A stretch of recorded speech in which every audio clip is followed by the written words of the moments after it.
Hello student, आज हम लोग पढ़ेंगे डीएलएड फोर्थ सेमेस्टर शांति शिक्षा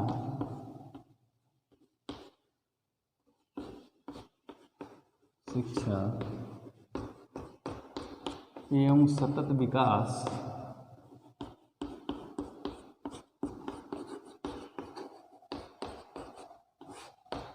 के अंतर्गत व्यक्तित्व को।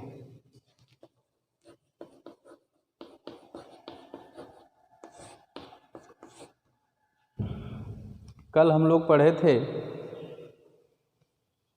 शांति कौशलों को और उस लेसन के बाद हमारा अगला लेसन आता है व्यक्तित्व क्या है, व्यक्तित्व कितने प्रकार का होता है और व्यक्तित्व का निर्धारण कैसे किया जाता है और व्यक्तित्व के कौन कौन से प्रभावी कारक हैं। तो हम लोग शुरू करते हैं। इसका सबसे पहली जो पॉइंट है वह व्यक्तित्व, जिसे हम इंग्लिश में पर्सनालिटी के नाम से जानते हैं।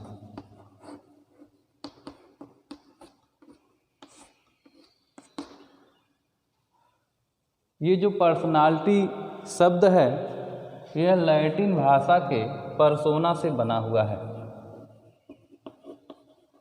पर्सोना से बना हुआ है और इस पर्सोना को अगर और सरल किया जाए तो इसका अर्थ होता है मास्क।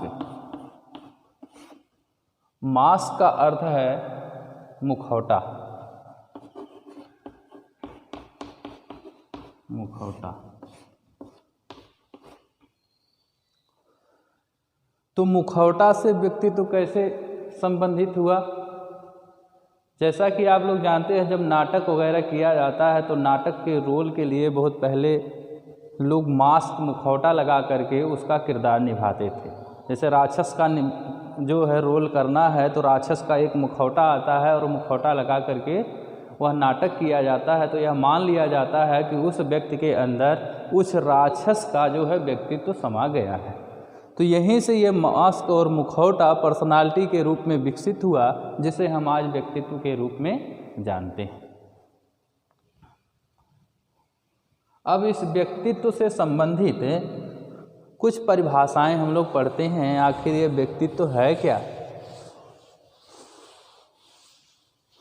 तो व्यक्तित्व को परिभाषित करने का सबसे अच्छा श्रेय जो लिया उन्होंने, उनका नाम था आलपोर्ट।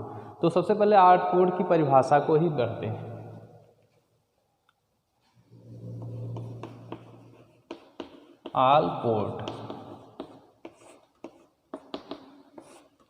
आलपोर्ट ने कहा कि व्यक्ति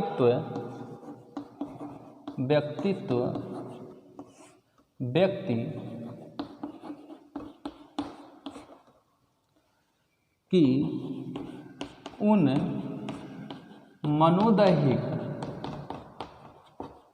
मनोदैहिक क्रियाओं का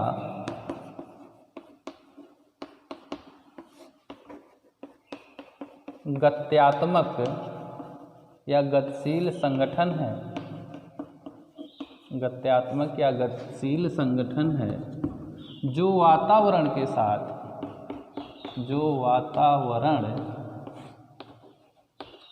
साथ अपूर्व समायोजन स्थापित करता है।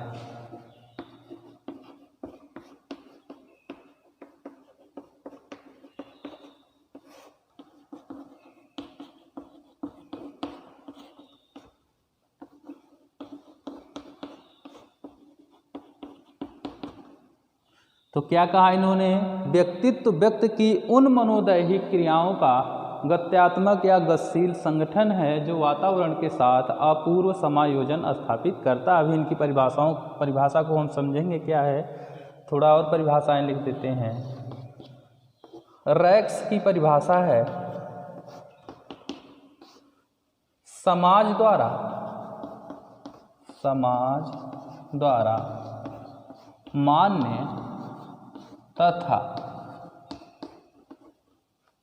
अमान्य गुणों के संगठन को व्यक्तित्व कहते हैं। कि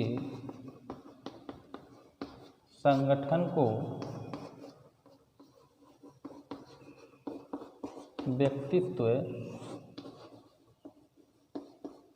कहते हैं। एक परिभाषा और नीचे लिख लेते हैं वुडवर्थ की। वुडवर्थ ने कहा कि व्यक्तित्व संपूर्ण गुणात्मकता है। व्यक्तित्व संपूर्ण गुणात्मकता है।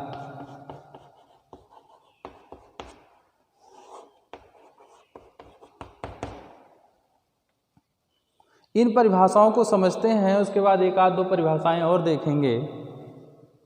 तो आलपोर्ट की परिभाषा में हमें उभर करके आता है ये दो शब्द, एक मनोदैहिक गत्यात्मक, इसके अलावा एक शब्द है समायोजन या सामंजस्य। तो आइए इन तीनों शब्दों को लिख करके समझते हैं। तो पहला हमारा शब्द है मनोदैहिक और दूसरा शब्द है गत्यात्मक और तीसरा शब्द है समायोजन।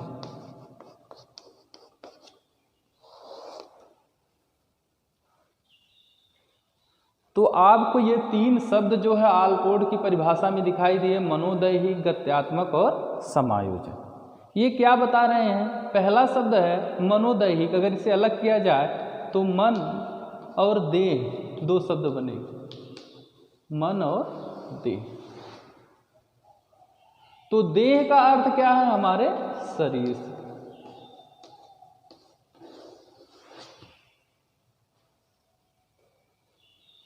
तो मन क्या है? हमारे शरीर के अंदर अवस्थित विचार जो सोचने पर यहाँ से वहाँ चले जाते हैं, वो मन की देन होते हैं। तो कहने का मतलब ये है कि हमारा जो शरीर ही केवल ऊपर से हष्ट पुष्ट दिखाई दे, स्वस्थ रहे, उसे पूर्ण व्यक्तित्व की संज्ञा नहीं दी जा सकती। इसने क्या कहा कि मन के साथ देह होना चाहिए, अर्थात हमारी आंतरिक बनावट भी शुद्ध होनी चाहिए, हमें अंतर से भी सच दिखना चाहिए, रहना चाहिए। ये नहीं कि बाहर से हमारी देह दशा ठीक है और अंदर से हमारे अंदर छल है, कपट है, ईर्ष्या है, द्वेष है, तो इससे संपूर्ण व्यक्तित्व का निर्माण नहीं हो सकता है। ये कहा मन और देह क्या है? गत्यात्मक, अर्थात हम कह रहे हैं गत्यात्मक का मतलब है गतिशील। गत्यात्मक का अर्थ है गतिशील, अर्थात ऐसा नहीं है कि एक बार हमारा मन भी सही हो जाए, हमारी देह भी सही हो जाए तो हमारा व्यक्तित्व का निर्माण हो जाए। ऐसा नहीं है। वह हमेशा क्या रहे? गतिशील रहे, गतिमान रहे, या हमेशा परिस्थितियों के अनुसार वैसा बनता चला जाए जिस प्रकार से हमारा मन और देह पहले था। हम सही पहले हैं तो हमेशा निरंतर वो पहले वही सही रहेंगे या बनते चले जाएंगे। तो ये हमारा गतिशील है। और तीसरा इसका अर्थ आता है समायोजन। ये मन और देह की गतिशीलता के साथ हमें क्या करना है? समायोजन, अर्थात सामंजस्य या अनुकूलन।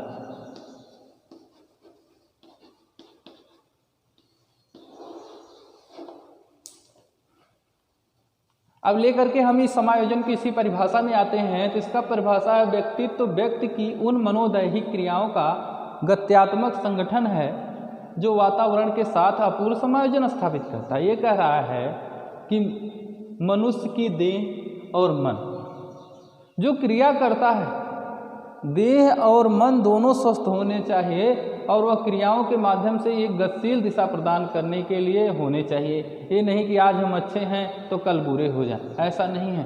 और हमेशा वातावरण के साथ सामंजस्य स्थापित करके चले तो उसे हम श्रेष्ठ व्यक्तित्व की संज्ञा दे सकते हैं। अर्थात हम मन और देह से क्या करें? एक गतिशील बने रहें, अर्थात अच्छे बने रहें और वातावरण की परिस्थितियों को झेलते हुए आगे बढ़ते रहें, तो हम उसे कहेंगे ये अच्छा व्यक्तित्व का आदमी।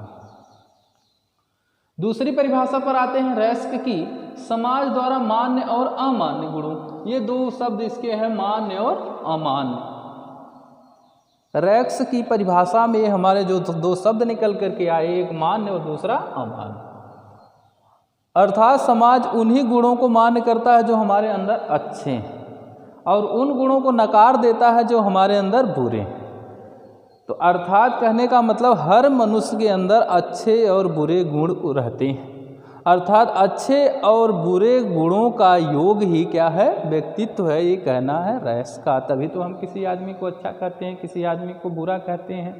और लेकिन ऐसा नहीं है, हर व्यक्ति के अंदर अच्छे और बुरे दोनों गुण होते हैं और उसी को एकत्रित करके क्या है, व्यक्तित्व का निर्माण होता है। और यहाँ वुडवर्थ भी वही बात लगभग समझाने की कोशिश कर रहे हैं कि व्यक्तित्व तो संपूर्ण गुणात्मकता है, अर्थात व्यक्ति के अंदर जितने भी गुण हैं वो सारे व्यक्तित्व, अर्थात हमारे अंदर अच्छे गुण हैं, चाहे बुरे गुण हैं, चाहे हम सात्विक हैं, चाहे हम क्या हैं, तम से घिरे हुए हैं, तो ये सारे हमारे अंदर क्या हैं, गुण हैं। इन सारे गुणों के योग से क्या बनता है, हमारा व्यक्तित्व का निर्माण होता है।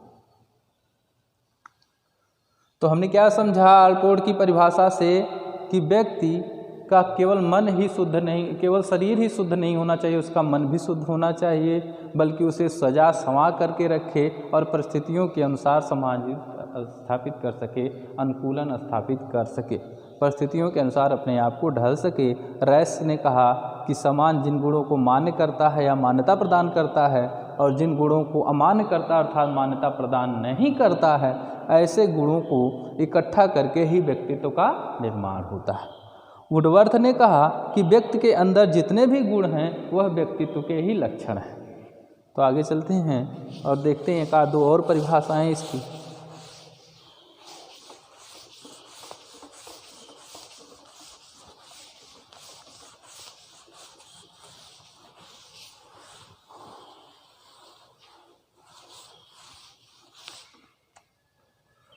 वाटसन जो प्रमुख व्यवहारवादी माने जाते हैं, उनका कहना है, वाटसन ये व्यवहारवादी मनोवैज्ञानिक, इनका कहना है व्यवहार ही व्यक्तित्व है।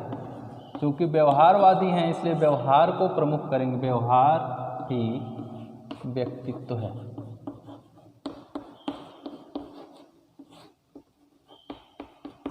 या व्यवहार ही व्यक्तित्व है। एक परिभाषा लेते हैं बोरिंग की।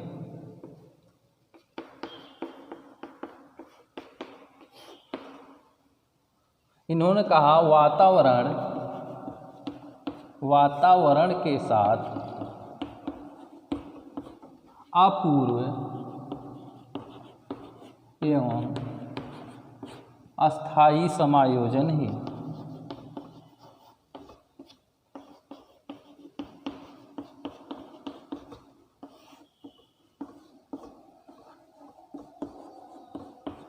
व्यक्तित्व है।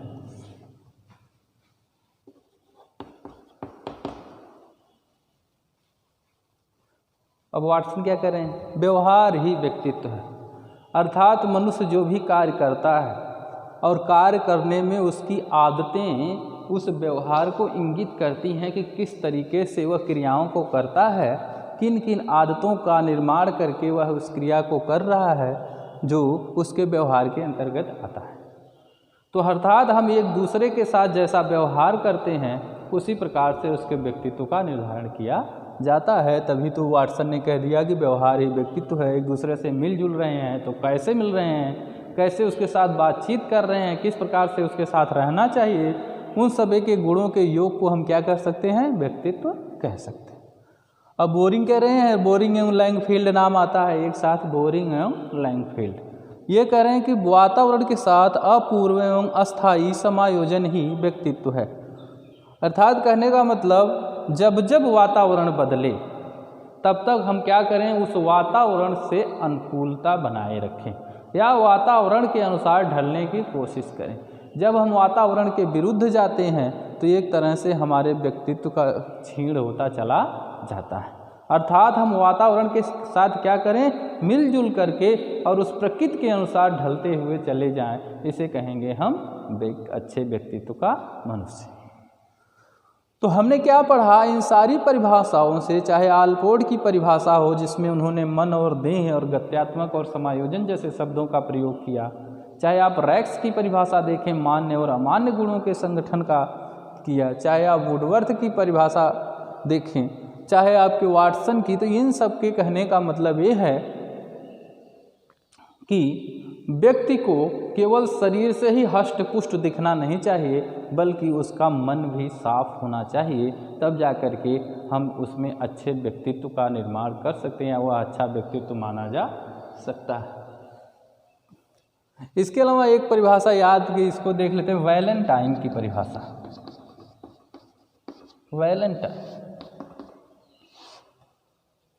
वैलेंटाइन ने कहा, व्यक्तित्व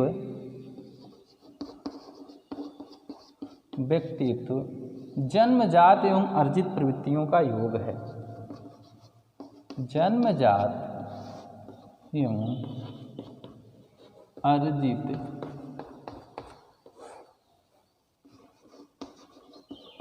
प्रवृत्तियों का योग है। अब जन्मजात एवं अर्जित प्रवृत्तियां अर्थात जन्मजात क्या होती है? हमारी वंशानुक्रम।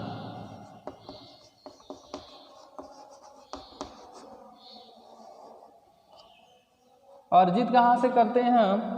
अर्जित प्रवृत्तियां अर्थात वातावरण की देन।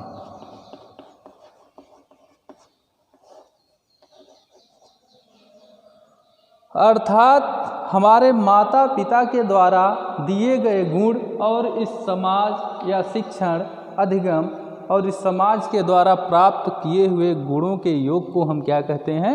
व्यक्तित्व कहते हैं।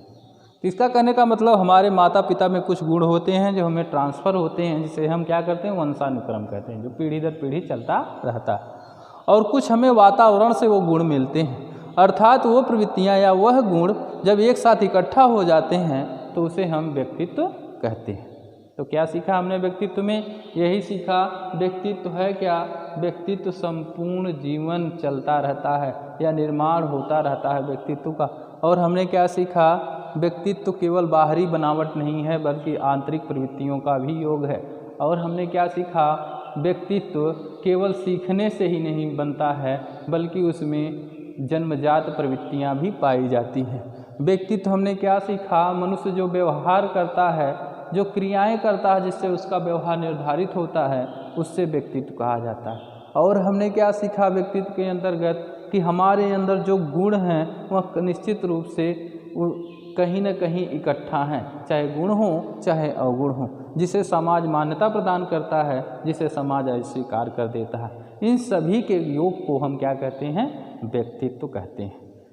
तो नेक्स्ट हम पढ़ेंगे अगले दिन इस व्यक्तित्व को कितने भागों में डिवाइड किया गया है। ओके।